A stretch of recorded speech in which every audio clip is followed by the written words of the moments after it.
Hola, muy buenas tardes. A continuación, daremos inicio al webinar titulado CCUS y su importancia en la descarbonización del sector eléctrico nacional, que impartirá el maestro en ingeniería Pablo René Díaz Herrera. Pablo se autodefine como un entusiasta de la ciencia y tecnología aplicada al cambio climático. Actualmente es profesor de asignatura en el posgrado de Ingeniería en Energía de la UNAM y candidato a doctor por la misma institución. Ha trabajado como ingeniero de procesos e investigador junior en el Instituto Mexicano del Petróleo y el Instituto Nacional de Electricidad y Energías Limpias, respectivamente. Por sus investigaciones en materia de captura de carbono, ha recibido 3 premios. El primero de ellos, a la mejor tesis nacional, otorgado por la Sociedad Mexicana de Termodinámica en el 2003. El segundo, por el Premio de Ciencia y Tecnología del Estado de Jalisco en la categoría de tesis en 2014.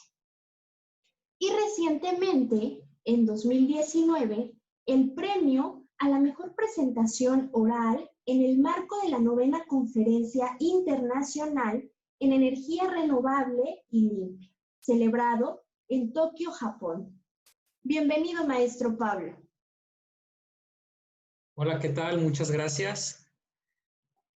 Pues quiero agradecerles al auditorio por estar atentos a este webinar, el cual les presentaré con el título CCUS y su importancia en la descarbonización del sector eléctrico nacional.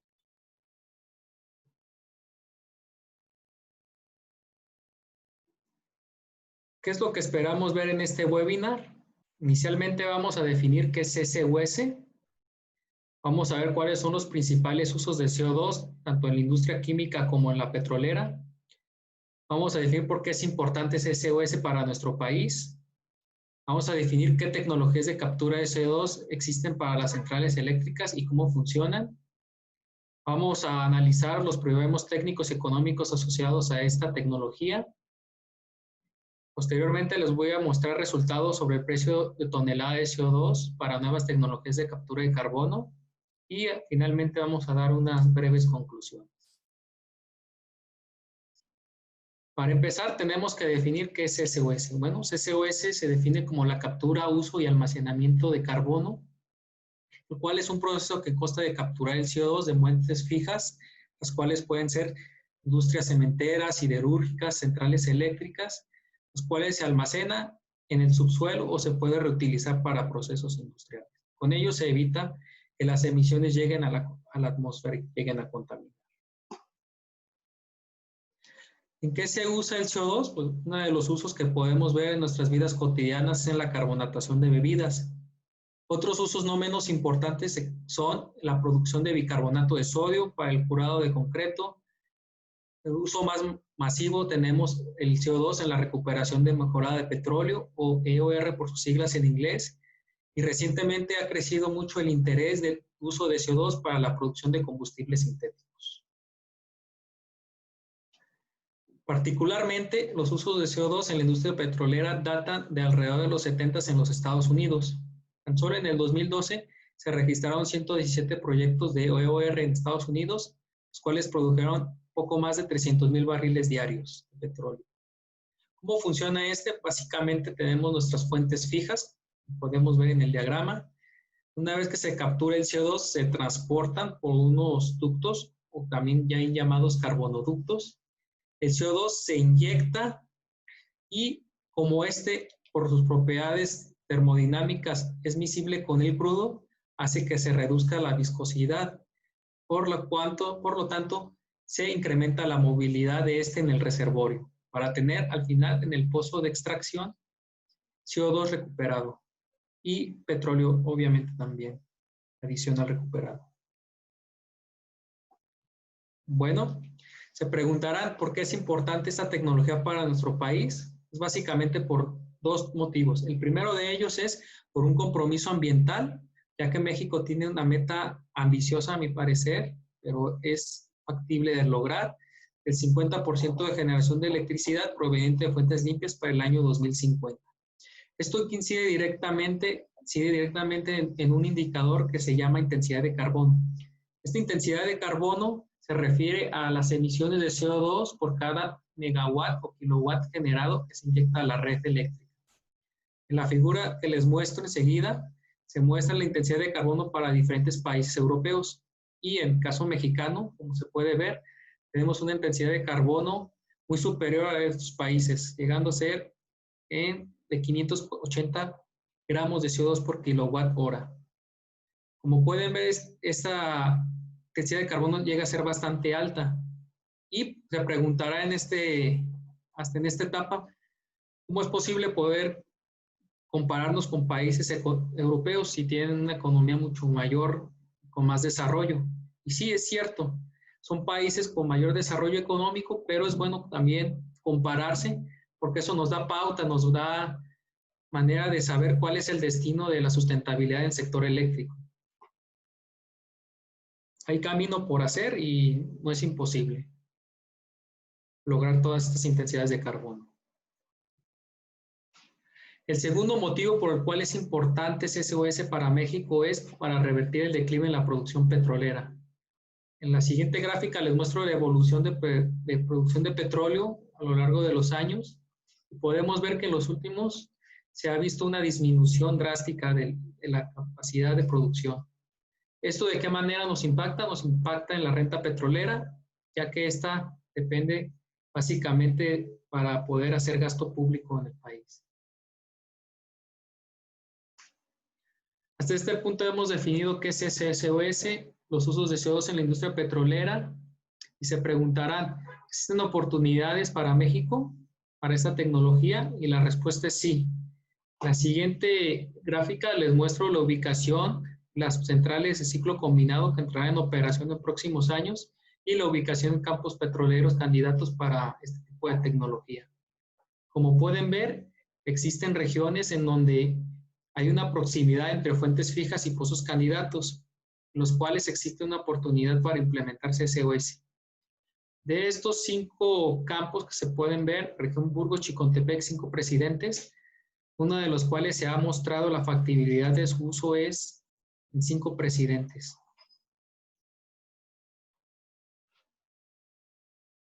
Ya que hemos definido que es posible capturar el CO2 en México y hay escenarios en donde puedan presentarse posibilidades de hacerlo, falta definir qué tecnologías de CO2 existen para las centrales eléctricas.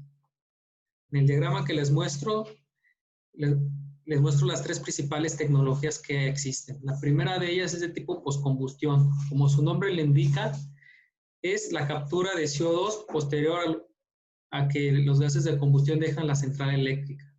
Aquí básicamente en la planta de captura lo que hacemos es separar el CO2 de los demás gases de combustión para poder mandarlo a almacenamiento o su uso para campos de petróleo, y por el otro tenemos un gas remanente que se emite a la atmósfera sin contaminación alguna. Mientras tanto, en la precombustión tenemos que hay una transformación química del combustible a gas de síntesis o syngas, el cual está conformado principalmente por una mezcla de CO2 e hidrógeno. Esta se alimenta en la planta de captura, de la cual se separa el CO2 y dejando solo el hidrógeno con el aire, se alimenta la central eléctrica para producir electricidad y vapor de agua. Por último, y no menos importante, es la tecnología de oxy-fuel o oxicombustión. Esta consiste en separar el oxígeno del aire a través de una planta criogénica, o también conocidas como unidades separadoras de aire, y al mezclarla con el combustible, genera electricidad y como gas remanente tenemos dióxido de carbono y agua. De esta mezcla es fácil retirar el agua a través de unidades condensadoras y tenemos relativamente CO2 puro para su almacenamiento o uso. De estas 3 tecnologías cabe mencionar que la que se encuentra en mayor grado de madurez tecnológica es la tecnología de postcombustión. Esto se debe principalmente a que es una tecnología heredada de otros procesos que vienen ya con tiempo desarrollados en la industria petrolera, como es el caso del endulzamiento de gas natural. Y se preguntarán, ¿cómo es que funciona esta planta de captura? En la siguiente gráfica les muestro y les voy a explicar en qué consiste. Inicialmente, el gas de combustión se enfría a una temperatura de entre 30 a 40 grados centígrados para poder ser después alimentado a una columna de absorción. Esta columna de absorción lo que vamos a hacer es alimentar una corriente de amina. El entrar en contacto con el gas de combustión lo que va a hacer es atrapar químicamente el CO2. Como resultado de este proceso tenemos por la parte del domo gas limpio que se libera a la atmósfera y por la parte del domo de la columna tenemos una corriente rica en CO2, la cual se bombea, precalienta y entra a una segunda columna. En esta columna pasa precisamente los procesos anteriores de absorción, sucede la desorción. ¿Qué es lo que sucede aquí? Por acción térmica se revierten las reacciones químicas.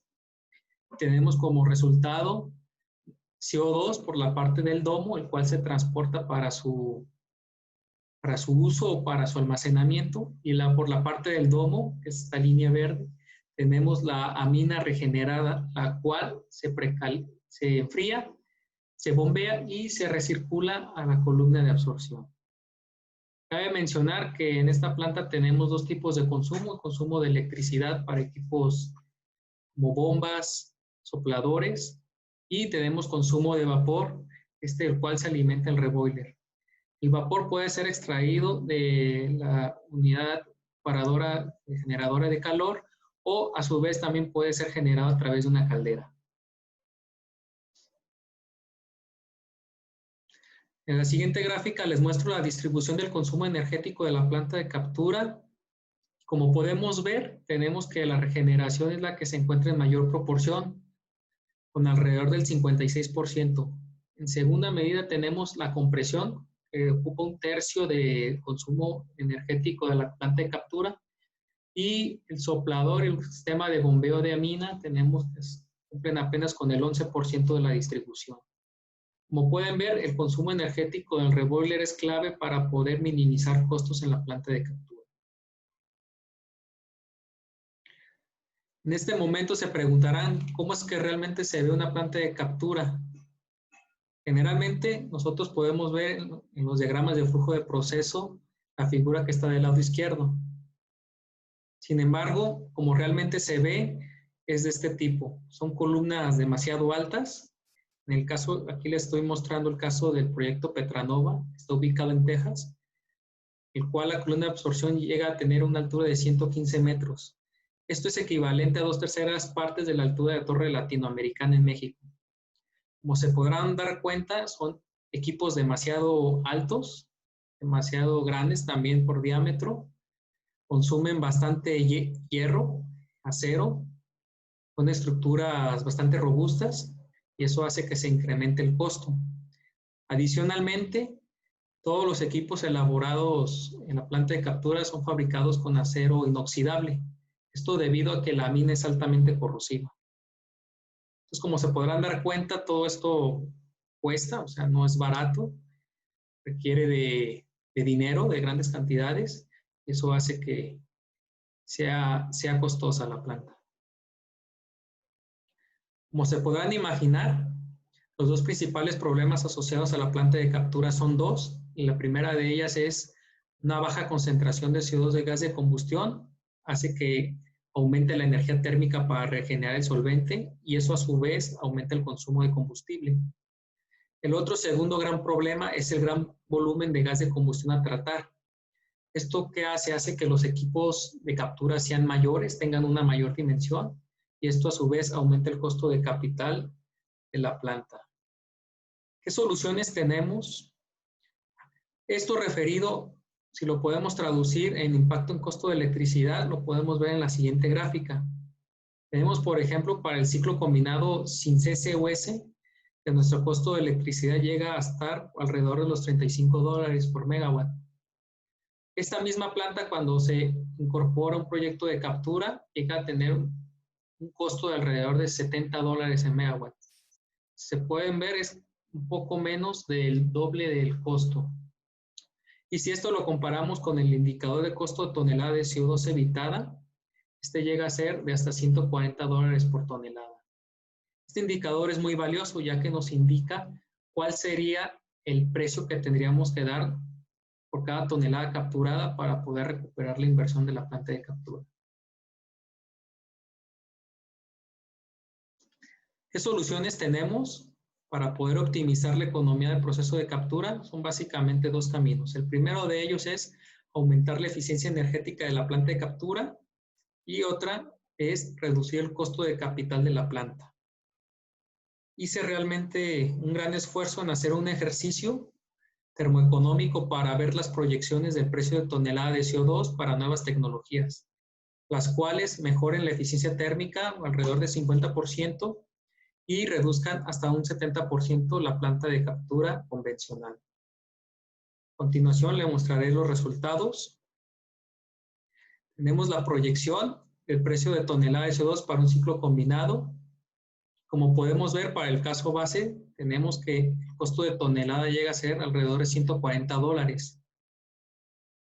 Si se llegan a ver mejoras en eficiencias y en el costo de capital, este llega a ser, en uno de los mejores escenarios, $72. Se fijan, es una reducción del 50% con respecto al caso convencional. Sin embargo, este valor queda muy lejos aún del precio de los bonos de carbono. Este mismo ejercicio se hizo para una central de carbón, la cual les muestro enseguida. Como podemos ver, la economía de los costos mejora. Pasa a ser de 140 en el caso de ciclo combinado a un valor de $108 la tonelada para la central de carbón.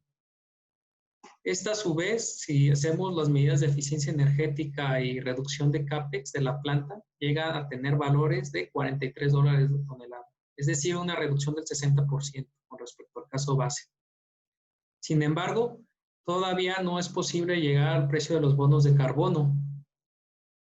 Es por ello que ahí existen dos caminos para poder lograr que este tipo de tecnologías despeguen y puedan tener una gran escala. La primera de ellas es que los precios de bonos de carbono sean más altos, y el segundo camino es que tengamos formas más creativas de usar ese CO2, cual pueden ser en productos de alto valor agregado.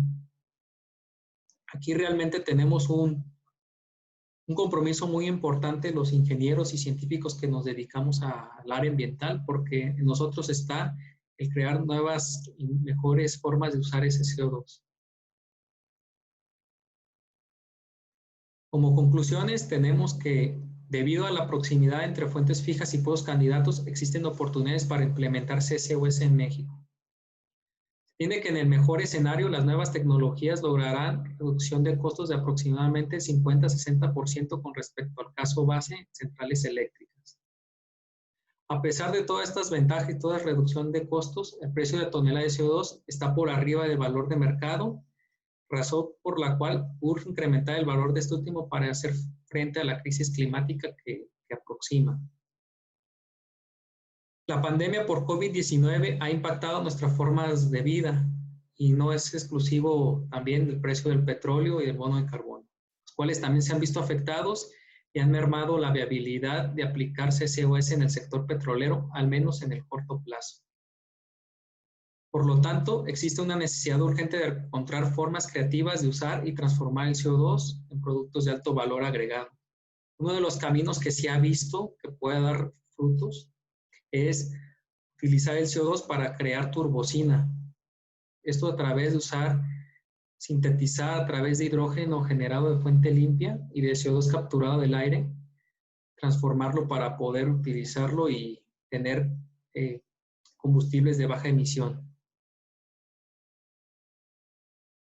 Finalmente, quiero terminar la presentación con una caricatura de la obra japonesa, La Gran Ola de Hinahawa, en la que podemos ver las tres grandes olas que nos están aquejando en estos momentos.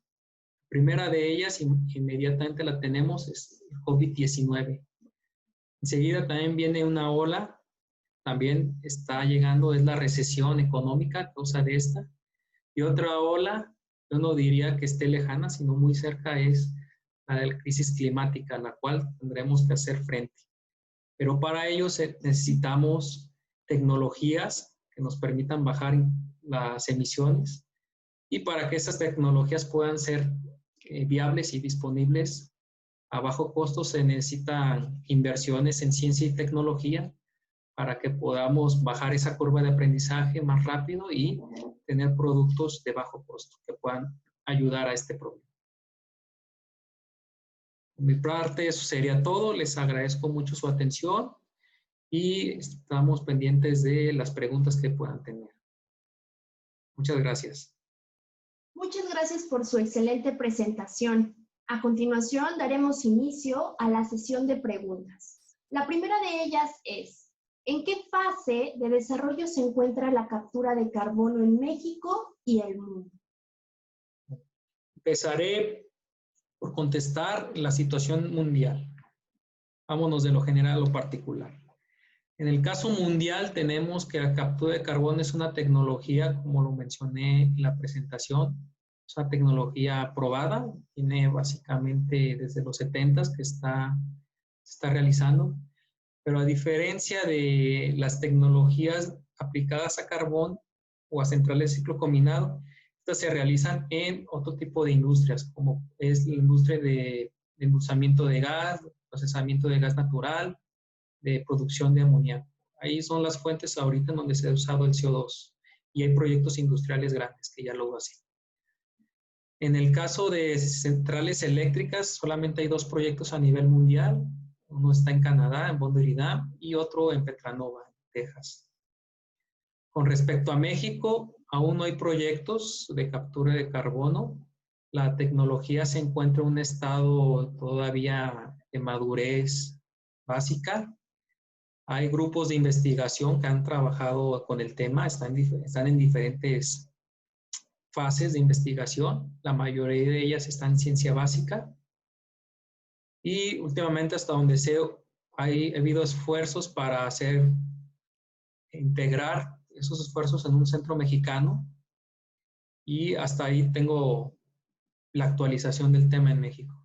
Tenemos otra pregunta del auditorio. ¿Existen leyes ambientales que reconozcan la captura como una energía limpia? Muy buena pregunta. Sí, la pregunta es, efectivamente, existen leyes ambientales que reconocen a CCUS como una energía limpia. Esto sucedió en el marco de los certificados de energía limpia, donde básicamente la ley reconoce a CCUS como energía limpia solo si esta tiene emisiones o intensidades de carbono menores de 100 kilogramos por cada megawatt generado. Esto, para ponerlo en contexto, representaría algo así equivalente como capturar el 75% total de las emisiones para una central de ciclo combinado, y para el caso de una central de carbón es alrededor del 90% de su captura total. Tenemos otra pregunta. ¿Por qué es más costosa la captura de carbono en un ciclo combinado que una central de carbón? Muy buena. La diferencia básicamente radica en una de dos. Primera es la concentración de CO2. La concentración de CO2 en ciclo combinado es muy inferior a la que encontramos en centrales de carbón. El ciclo combinado tiene una concentración aproximadamente entre 3 y 4% en volumen de CO2, volumen porcentaje en mol, mientras que en el caso de carbón lo tenemos entre 10 y 12% volumen de CO2. Entonces, la termodinámica nos indica que a mayor concentración de CO2, menor es la cantidad de energía requerida para regenerar el solvente, y eso mejora parte de la economía. Otro asunto también, que ciclo combinado dentro de su proceso tiene grande cantidad de volumen de gas de combustión. Esto se debe a que las proporciones de aire que se alimentan a la turbina son mucho mayores en comparación que las de carbón. Y eso, obviamente, como es mayor la cantidad de gases que se generan en el ciclo combinado, eso hace que los equipos y los diámetros de las columnas de absorción y de desorción sean mayores, y incrementa directamente en el costo de inversión fija. Muy bien. Por último, ¿existen experiencias en Latinoamérica en proyectos de recuperación mejorada de petróleo con inyección de CO2? La respuesta es sí. Existe un proyecto que se encuentra localizado en Brasil, si no mal recuerdo, está cerca de Río de Janeiro, en la cual se utiliza CO2 para recuperación mejora de petróleo. Es el campo Lula, el proyecto Lula. Y esa es la experiencia que sé. De Latinoamérica no sé de otro asunto. Muchísimas gracias, maestro Pablo, por dedicarnos un tiempo. Le agradecemos su valiosa participación en este webinar y esperamos continuar con sus participaciones. Muchas gracias. Les agradezco el espacio. Muy amables y les dejo mis datos para cualquier duda. Muchísimas gracias. Bien, muchas gracias.